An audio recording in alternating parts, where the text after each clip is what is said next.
स्कूली में जब हम पढ़त रही बड़ी नीमन से संवरत रही।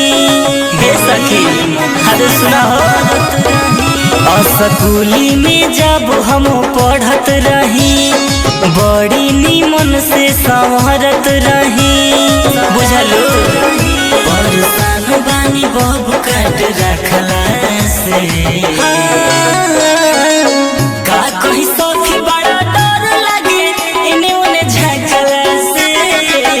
गजरा लगावल छोड़ देनी पासवान जी के तकला से। गजरा लगावल छोड़ देनी हिलावन के तकला से। अरे बड़ी कुत्ता बड़े सर का कही सखी बड़ा डर लगे। गजरा लगावल छोड़ देनी हिलावन के तकला से। पानी पिए जाइला जब चापाकल से खड़ा होके लाइन उत मारेला बगल से। बड़ी डर लगे सखी मारेला बगल से। पानी पिए जाइला जब चापाकल से खड़ा होके आँख मारेला बगल से। डर लागो रोड पे मटकला से। अरे मन करते कि टोपी धागना से का कही सखी बड़ा डर लगे इने उने झकला से। गजरा लगावल छोड़ देने पासवान जी के तकला से। गजरा लगावल छोड़ देने हिलावन के तकला से। गजरा लगावल छोड़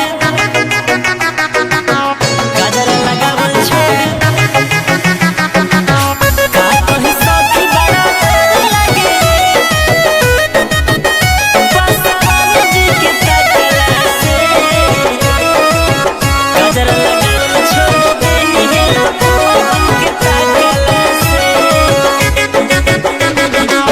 देख के लव यू बोलता हमसे बेसी तबाह बानी छोटू मन से। बड़ी तबाह करके रख ले बा छोटू मन से। देख के लव यू बोलता हमसे बड़ी तबाह बानी न मिलाल मन से। नस हुई जवानी के पाटला से। अरे सुना हो का कही सखी बड़ा डर लगे इने उने झकला से। गजरा लगावल छोड़ देने पासवान जी के तकला से। गजरा लगावल छोड़